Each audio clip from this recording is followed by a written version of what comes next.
Si, on le savait. Si, on le savait. Et vous le faisiez quand même? On le faisait quand même, oui. Pour quelle raison? Pour quelle raison? Écoutez, on fait pas toujours ce qu'on a le droit dans la vie, hein, c'est...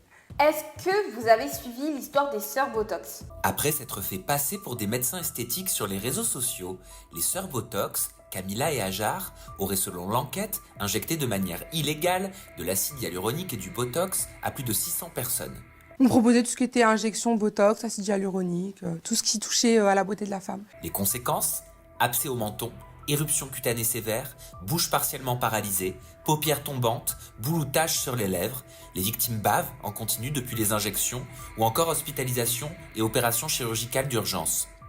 Une affaire illégale qui leur a permis de vivre un train de vie luxueux. Aujourd'hui, on va parler de l'histoire des sœurs Botox. C'est l'histoire de deux sœurs, une qui s'appelle Hajar et l'autre Camilla. À l'époque, elles avaient 23 et 25 ans. Une des deux était esthéticienne et elle louait des locaux ou des Airbnb pour pratiquer des injections clandestines. Elles savaient que c'était illégal, mais elles l'ont quand même fait. Elles proposaient des injections à prix cassé, ça allait entre 150 et 200 euros, sachant qu'une injection chez un professionnel, ça peut aller entre 600, 800 euros, voire plus. Sur les réseaux sociaux, elle se faisait appeler Dr Lugen, donc vraiment, quand les clientes arrivaient, elle portait la blouse blanche, donc ça faisait vraiment médecin, c'était vraiment mis en scène.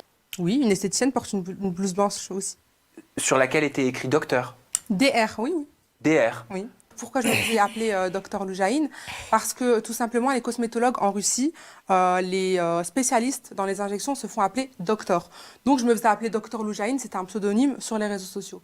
Mais j'ai jamais dit que j'étais docteur ou médecin, je les recevais dans des instituts de beauté. Donc elle savait très bien, elle connaissait mon statut de base. Ah oui. C'est comme si c'était un style, on va dire, que les injectrices, elles ont. En Russie, en Albanie, elles portent tous une blouse avec des R et pourtant, c'est pas du tout des médecins.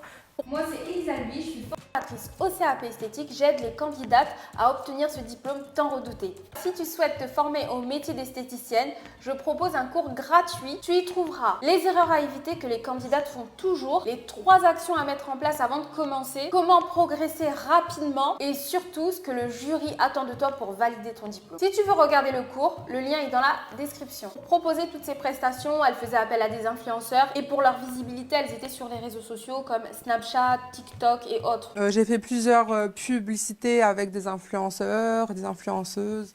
Et je travaillais beaucoup comme ça avec les réseaux sociaux. Compte à prix cassé, 170 euros par injection, c'est 2 fois moins cher que chez un médecin. Imagine, tu vas chez ton dentiste, mais en fait ton dentiste il est pas dentiste, il est poissonnier. Ok, il a déjà enlevé les dents de poisson, fait plein de choses au poisson, mais c'est pas son métier. Tu vois ce que je veux dire? Je sais pas, c'est bizarre. Je connaissais pas du tout le monde de la médecine esthétique, à part bien sûr à la télé. C'était souvent les dames âgées que tu voyais à Saint-Tropez ou dans le 16e, avec le visage tiré, on savait pas trop ce que c'était. C'était très cliché. Pour moi, les injections, la médecine esthétique ou la chirurgie esthétique, c'était vraiment réservé aux personnes très très riches et les dames plus âgées qui voulaient ajeunir leur visage. Mais il y a quelques années, j'ai une amie qui en a fait. Bon, pas de la chirurgie esthétique, elle a fait des injections au visage. Elle gagnait bien sa vie, donc je pense aussi le côté argent, ça peut attirer parce que ça coûte très cher. Et quand on a un complexe, pourquoi pas l'arranger avec de la médecine esthétique, des injections par-ci par-là. Elle voulait à tout prix modifier la ride du lion et elle était complexée par ses pas de doigts. Le problème, c'est que maintenant qu'elle a arrêté de faire ses injections, je vois maintenant, quand je la regarde, je vois tout de suite que là, elle a beaucoup plus de rides qu'avant. Bon, je le garde pour moi, mais maintenant, elle est toujours belle, hein. Elle est magnifique même. Je pense vraiment, quand tu commences, il faut vraiment continuer ou... Je sais pas. Moi-même, je suis pas fermée à faire des injections ou des choses sur mon visage si je sens que je suis complexée. Par exemple, moi j'ai les sillons qui se voient beaucoup parce que je suis tout le temps comme ça, en train de rire, en train de sourire. Ou des fois, voilà, quand je mets mon anti-cerne ou quoi, je vois les ridules. Donc oui, forcément, avec le temps, avec l'âge, on a des complexes, on a envie de modifier certaines choses. Donc moi, je suis pour à 100% quelques injections par-ci par-là. Après, quand je vois ma mère, je m'inquiète pas, je me dis ça va. Elle a plus de 60 ans, même à 60 ans, elle était encore très très fraîche, donc je me dis ça devrait aller. Pour toutes ces injections, je pense qu'il faut se renseigner pour pas regretter. Le problème avec les sœurs Botox, c'est que les clientes ont eu des problèmes avec leurs injections. Donc. Les conséquences?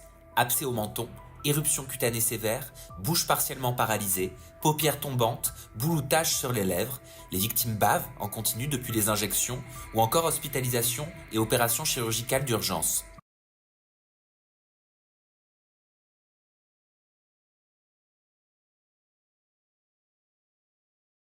S'il n'y a pas de traitement, eh bien, elle tombe. Et quand il n'y a plus la croûte, eh bien, il y a un trou. Il y a un énorme trou au milieu. Donc elle aurait eu Un trou. Alors, elle perdait la moitié du nez. Tout est impeccable. Il a fallu 3 semaines de soins quotidiens pour guérir cette nécrose. Ça va? Tranquille, j'injecte juste une après. Ce que je fais, mais il faut que vous vraiment faites sur vous. Je sais que c'est pas sympa ce que je fais.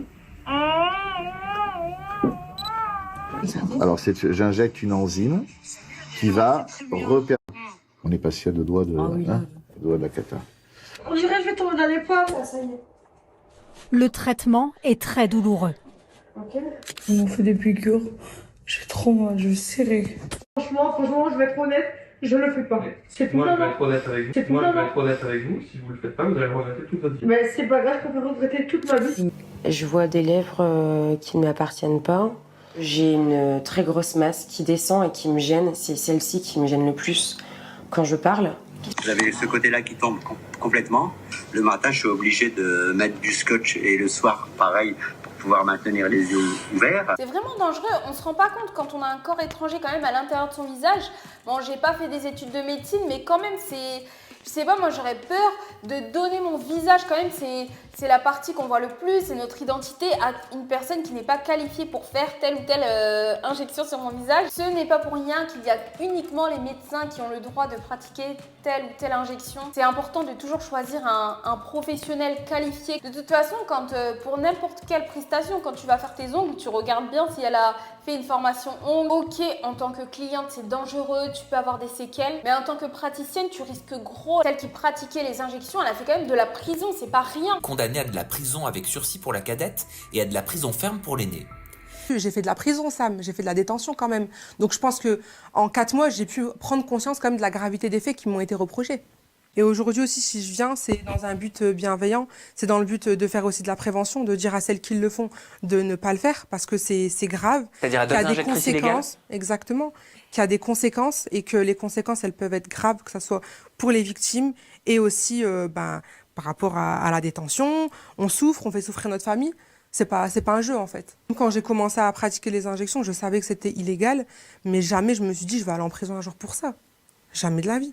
Sans juger, je comprends la dose d'immoralité. M'explique. Je comprends, mais je ne cautionne pas. Quand tu es dans le domaine de l'esthétique, tu sais qu'il y a énormément de demandes pour telle ou telle prestation. Dans ce cas, soit tu fais ce qu'il faut, donc 10, 12 années de médecine pour pouvoir faire des injections. 13 ans d'études, dont 8 ans de pratique, pour avoir le diplôme de chirurgien esthétique et pour être inscrit au Conseil de l'Ordre en tant que chirurgien esthétique, plus des formations complémentaires avec des diplômes d'anatomie, 2 diplômes d'anatomie chacun de 1 an. Soit tu passes par la voie rapide et illégale pour te faire beaucoup d'argent. Faut le savoir, elles avaient une vie de dingue. Et c'est tentant, c'est vraiment tentant. Souvent en vacances, je roule avec des grosses voitures.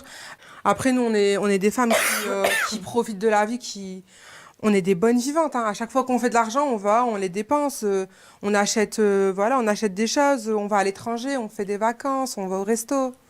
On est vraiment des bonnes vivantes. Donc... Après, à toi de choisir entre le bien ou le mal. C'est pour ça que c'est tellement important de se former continuellement, tout le temps. Même si aujourd'hui tu es excellente dans ton domaine, tu sais pas de quoi demain est fait, tu sais pas si tes goûts vont changer, si tu vas vouloir faire autre chose, si tes clients vont demander autre chose. Donc se former tout le temps, ça ne s'arrête jamais en fait, on ne s'arrête jamais d'apprendre. En plus, aujourd'hui avec toutes les réglementations, d'ailleurs si tu souhaites te former au métier d'esthéticienne, je propose un cours gratuit, le lien est dans la description. Investir dans une formation, c'est le meilleur moyen de te garantir une bonne réputation, le bien-être de tes clientes. Tu sais quoi faire, tu connais ton travail, tu sais où tu vas et tu peux que être la meilleure dans ton domaine. Vous vous rendez compte quand même, les injections, c'est une aiguille qui rentre dans ton visage. Il faut connaître l'anatomie faciale, les techniques d'injection, tous les protocoles d'hygiène. Est-ce que toi, tu as déjà entendu parler d'injection clandestine? Si oui, dis-moi ce que tu en penses en commentaire, j'ai vraiment envie de savoir. Les filles, attention aux conséquences. Si tu as aimé cette vidéo, pense à la liker et t'abonner pour ne pas manquer les autres vidéos. Merci et je te dis à bientôt.